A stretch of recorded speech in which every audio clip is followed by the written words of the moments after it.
Hello student, science class में आपका स्वागत है। आइए आज हम लोग पढ़ेंगे क्लास 9th के लिए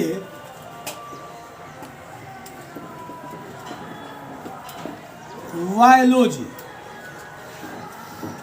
का पाँच क्या है? पाँच ही ना है, छः है। छः खाद्य संसाधन पशु। ठीक है, हम पिछले क्लास में पढ़े थे कि कृत्रिम वीर्य निषेचन क्या है और इससे क्या लाभ है। आज हम लोग पढ़ेंगे पशुओं का प्रबंधन। देखिए, आप समझ सकते हैं कि किसी भी जीव जंतु को सुरक्षित रखना और उसका उचित देखभाल करना, उसको भोजन देना, उसका समुचित स्वास्थ्य संबंधी ख्याल रखना ही प्रबंधन के अंतर्गत आएगा। प्रबंधन का अर्थ ही होता है रख रखाव ना। तो दुधारू पशुओं का रख रखाव कैसे करेंगे ये हमको जानना जरूरी है। देखिए, हमको किसी दुधारू पशु से दूध चाहिए तो ये तो करना ना पड़ेगा कि क्या उपाय करें जिससे अधिक मात्रा में दूध प्राप्त हो। सही है ना। मान लीजिए आप घोड़ा अपने घर में रखे हैं तो घोड़ा तो दूध देगा नहीं, लेकिन उसको चलना है, उसको बोझ ढोना है, तो उसके लिए उसको उचित आहार तो देना होगा ना, ताकि उसके अंदर शक्ति आए और उस कार्य को कर सके। सही है। तो इस प्रबंधन में सबसे जो पहला चीज आता है उसको बोलते हैं भरण। क्या बोलते हैं? देखिए, दुधारू पशुओं को सुचारू रूप से दूध देने के लिए, देखिए साहिवाल गाय का नाम सुने हैं? वो लगभग साल में 300 दिन तक दूध देती है। ठीक है, और ये दूध 300 दिन देगी तो उसको दूध लेने के लिए उसका उचित प्रबंधन तो करना पड़ेगा ना जी। ये नहीं करना पड़ेगा? आप ही बताइए। करना पड़ेगा एकदम। तो उचित जब प्रबंधन करना है तो उसका भरण होना चाहिए, यानी उसको उचित आहार मिलना चाहिए।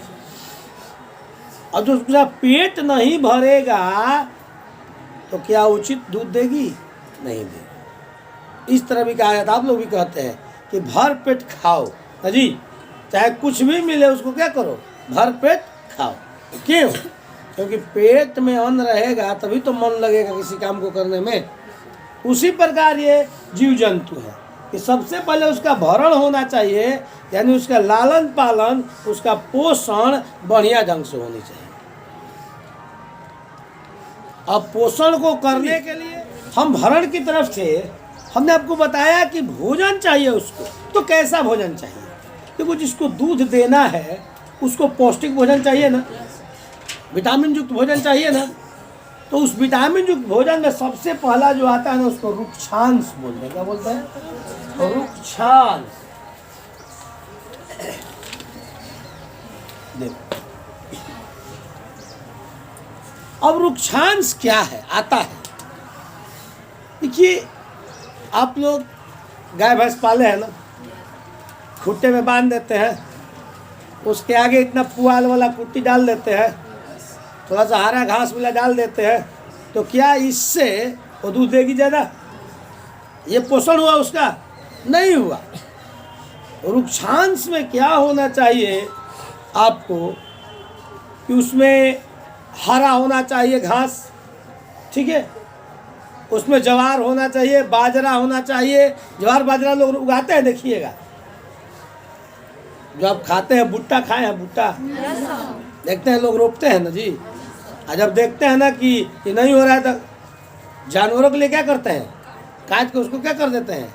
खिला देते हैं। सही है, बोलिए। तो रुक्षांश, रुक्षांश मतलब क्या? उसमें रूखा सूखा के साथ साथ कुछ और भी पदार्थ होने चाहिए। ठीक है, देखिए रुक्षांश में क्या क्या होना चाहिए? भूसा होना चाहिए, चोकर होना चाहिए, ठीक है, ज्वार होना चाहिए, बाजरा होना चाहिए, ठीक है, रागी होना चाहिए, मकई होना चाहिए। यानी जितने चीज बोया जाता है ना, ये किसके लिए बोया जाता है? जानवरों के लिए। देखिए, घर पे बनता है क्या? पखेव बनता है। देहाती भाषा में जिसको बोलते हैं पखेव, किस चीज का बोलता है बताइए? दरिया का बनता है ना, तो किसको दिया जाता है? क्यों दिया जाता है? क्यों को अधिक मात्रा में दूध उत्पादन करे। जब उसको देखिए पौष्टिक आहार मिलेगा और जो उसका प्रोडक्ट होगा वही ना आपको मिलेगा। एक बात जान लीजिए, लेकिन देखिए साइंस कहता है कि किसी भी माँ का दूध उसके बच्चे से ज़्यादा नहीं होता है। किसी भी माँ का दूध उसके बच्चे के पीने से ज़्यादा नहीं होता है। लेकिन क्या है ना कि हम लोग ना है राक्षस, जो उस दूध को क्या करते हैं अपने फायदा के लिए प्रयोग में लाते हैं। तो अधिक दूध चाहिए, सुनिए, अधिक दूध चाहिए तो अधिक खिलाना जरूरी है ना। तो रुक्षांश में क्या कहोगे बताइए, बोलिए। घास हो गया और भूसा हो गया और चोकर हो गया और चोकर के बाद मकई हो गया। अरे पहले तो जवार हो गया, बाजरा हो गया, मकई हो गया, रागी हो गया और वो सब छोड़िए, वो तो मैं लोभी हो गया सब है। यानी इतना चीज से मिलकर क्या बनता है? क्या बनता है? और ये किसको जरूरी है? अभी नहीं। खरी कैसे? खरी इसमें नहीं आता है। खरी आता है सांद्र पदार्थ में, कोलेस्ट्रॉल जिसको बोलते हैं आप लोग बोलते हैं। तो रुक्षांश वाले समझ में आया? के बात बताइए। अब इतना चीज है ना, देखिए इसमें, लेकिन पोषक तत्व की मात्रा क्या होती है? कम होती है। क्यों जानते हैं? और बताइए, घास, भूसा, चोकर, ज्वार, बाजरा, मकई, रागी, इस सब में पोषक तत्वों की मात्रा क्या होती है? पोषक तत्वों की मात्रा कम होती है। अब देखिए कम क्यों होती है भाई? क्योंकि घास है, भूसा है, चोकर, पेट भरने के लिए क्या है? जरूरी है। देखिएगा हम लोग खाना खाते हैं, चावल खाते हैं। देहात के लोग क्या करते हैं? चावल ज़्यादा दबा के खाते हैं, लेकिन चावल में कुछ ज़्यादा पोषक तत्व की मात्रा नहीं होती, वो पेट भरने के लिए है। लेकिन जो रोटी खाते हैं उसमें हर प्रकार के प्रोटीन होता है ना जी, बोलिए। जो दाल खाते हैं, जो मिनरल्स खाते हैं। अच्छा, रोज 250 ग्राम दूध कौन कौन पीता है? तो रोज कम से कम 250 ग्राम दूध, रोज, एक दिन नहीं, रोज नहीं मिलता नहीं होता कि रोज हमको मिला 250 ग्राम दूध। देखिए हाथ दीजिए अगर। अच्छा, इसका क्या मतलब है? सुनिए। अच्छा, इसका क्या मतलब है अभी बताइए। कि सबको दूध नहीं मिल रहा है ना, तो जब सबको दूध नहीं मिल रहा है तो एक बात बताइए, आपका शरीर संतुलित आहार नहीं पा रहा है तो क्या पूर्ण रूप से विकसित होगा? नहीं होगा। सही बात है ना जी? पूर्ण रूप से विकसित नहीं होगा। Any doubt? तो यही तो है कि अगर पशुओं का प्रबंधन उचित तरीका से न किया जाए तो क्या वह पूर्ण विकसित होगा? अब ये भरण जो है, भरण का अर्थ क्या होता है? लालन पालन, पोषण। तो पोषण के लिए सबसे पहले क्या जरूरी है? भोजन। और भोजन कैसा होना चाहिए? प्रोटीन युक्त होना चाहिए, पोषण युक्त होना चाहिए, उसमें हर प्रकार के मिनरल्स होने चाहिए, तब न जाकर के उसे पोषण कहेंगे। कि रोज हम खालसा भात सब्जी खाए, भात सब्जी खाए, वो पोषण है? कम से कम रोज दूध मिलना चाहिए, 250 ग्राम, एक फल मिलना चाहिए, कोई सीजनली फल खाओ आप लोग। अभी इस सीजन में कौन सा फल मिलता है बताइए आप लोग? कौन सा फल इस सीजन में? सेब तो खरीदना पड़ता है ना, सीजनली फल नहीं है कोई अपने गांव देहात में। अमरूद है अभी, है ना, उसको खाइए। तो देहात में भी सीजनली फल मिल जाता है जी, उसको आप बढ़िया से खाइए एकदम। तो रुक्षांश समझ में आ गया? देखिए, तो रुक्षांश पेट भरने के लिए क्या है जी? जरूरी है। अरे लड़का है, रुक्षांश से केवल क्या हो सकता है? पेट भर सकता है, न कि उससे कोई पोषक तत्व उतना मिल सकता है। तो पहले पेट भरता है। जब पेट भर गया तो जानते हो क्या करती है पशु? जुगाली करती है। देखो मुंह चलाती है खूब, ऐसा उसके शरीर के अंतर्गत एक थैली जैसी आकृति है जिसको रूमेन बोलते हैं। क्या बोलते हैं? रूमेन में इस सारा चीज को भरती है। इसमें क्या करती है वो, पहले निगल के भरती है। अब पुनः जब आराम से बैठ जाती है या फिर खड़ी रहती है तो आप देखिएगा बराबर पगुरी करती है। देखें आप लोग? अच्छा, क्यों करती है बताइए आप? क्योंकि जो लाती है, जो रुमेन में इकट्ठा की थी, उसको लाती है और उसको पुनः क्या करती है, एकदम महीन करती है दांत से, महीन करके फिर पेट के अंदर ले जाती है। पहले भोजन उसका कहाँ पहुँचता है? तब अगर वहीं जुगाली करना बंद कर दे तो आप क्या कहते हैं? लगता है कि गैया भैंसिया क्या हो गई है, बीमार हो गई है। कान खड़े कर देती है, गर्म हो जाता है कान, तो क्या कहते हैं? लगता है कि इसका तबीयत खराब है। सही है।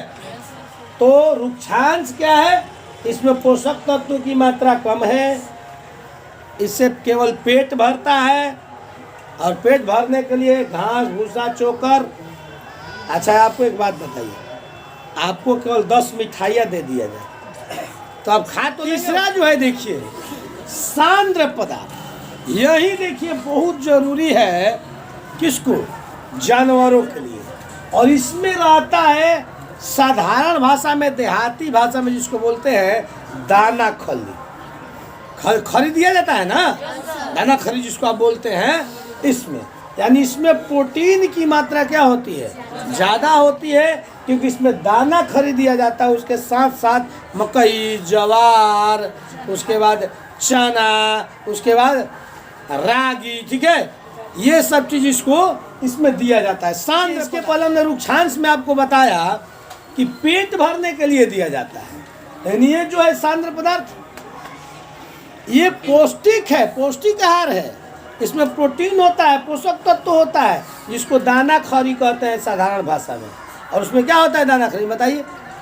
अरे आप लोग तो बोलो, घर में जानवर है ना, क्या देते हो दाना खरी? बोलो आप लोग। अरे क्या देते हो? कोई खड़ा होकर बताओ तो, खड़ा हो जाओ, कोई भी खड़ा हो जाओ।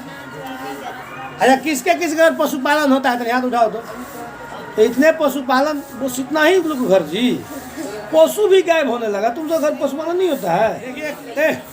अरे देहाती भाषा में करुई खरी लग गए, करुई खरी, तीसी का खरी होता है ना जी।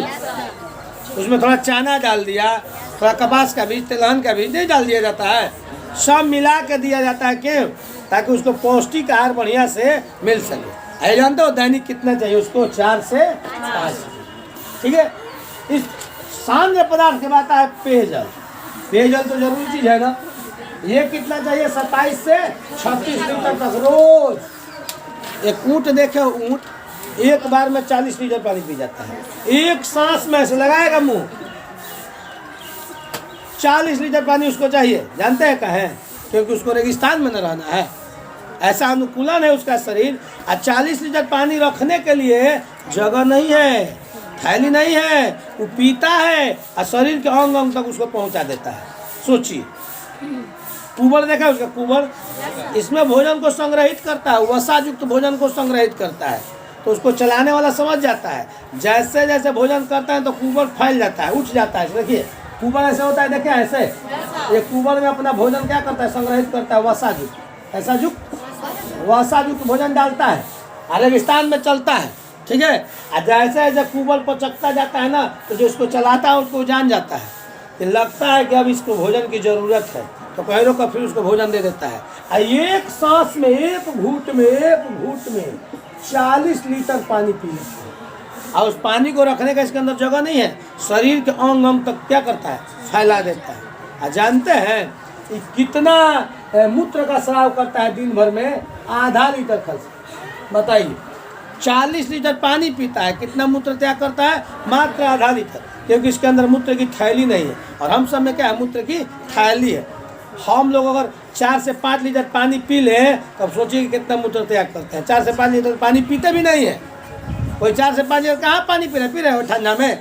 ठंडा में 1 लीटर पानी पीना क्या हो गया है?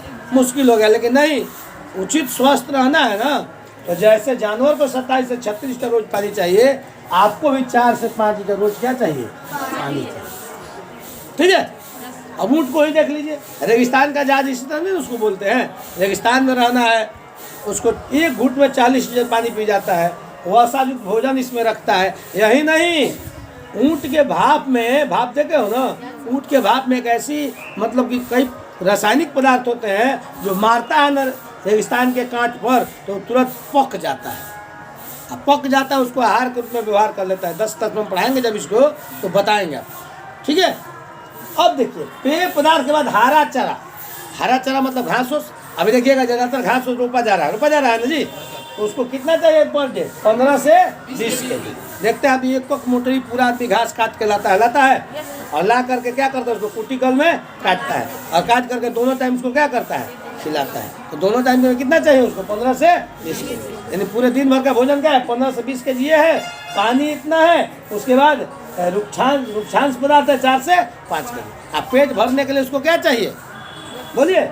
रुक्षांश चाहिए। और सांद्र पदार्थ कितना चाहिए? 4 से 5 kg। तो पौष्टिक आहार रुक्षांश में है कि सांद्र पदार्थ में है? एक इसमें दाना खली होता है, चना होता है, ज्वार होता है, बाजरा होता है, दलहन बीज होता है, तिलहन बीज होता है, इसमें कपास के बीज भी दिए जाते हैं उसको, अगर पोषक तत्व रहे तब। देखते हैं कपिला पशु आहार आता है, तो क्या है? हर प्रकार से पौष्टिकता को उसको क्या किया गया? तैयार किया गया है, बनाया गया, ठीक है। तो एक उचित पोषक पशु के लिए रख रखाव के इतने सारे प्रकार है, समझ में आ गया? तो इसका थोड़ा देखिए, इस तरह व्यवस्था करके और क्या कर सकते हैं? पशुपालन बढ़िया ढंग से कर सकते हैं, ठीक है। पशुपालन के लिए पहला चीज हमने कहा कि भरण चाहिए, यानी उसका पेट क्या होना चाहिए? भरा होना चाहिए। तो पेट भरने के लिए क्या चाहिए हमने बताया? रुक्षांश चाहिए। रुक्षांश में क्या है बताइए? भूसा है, चोकर है, ज्वार है, बाजरा है, खारू, और उसके बाद राई है। इस सब से पेट भरेगा। इसमें पोषक तत्व की मात्रा क्या होती है? कम होती है, पेट भरता है, ठीक है ना। अब आगे जब और पोषक तत्व के लिए क्या चाहिए? सांद्र पदार्थ चाहिए। इसमें खली दाना जिसको बोलते हैं, खली दाना में हम बताया कि आपको क्या क्या चाहिए। इसके बाद आपको पेयजल चाहिए। मान लीजिए खाया पिया पचाया ना जी, खाएंगे तब पिएंगे, खिला तो दिया, पानी पिला दिया 27 से 36 लीटर, तब पचा दिया। पानी से पचता है भोजन। इसके बाद मान लीजिए हरा चारा कितना चाहिए? 15 से 20, 4 से 5 kg क्या चाहिए? सांद्र पदार्थ चाहिए, जल चाहिए। कोई दिक्कत? तो आज की क्लास में इतना ही, मिलता है नेक्स्ट क्लास में। धन्यवाद।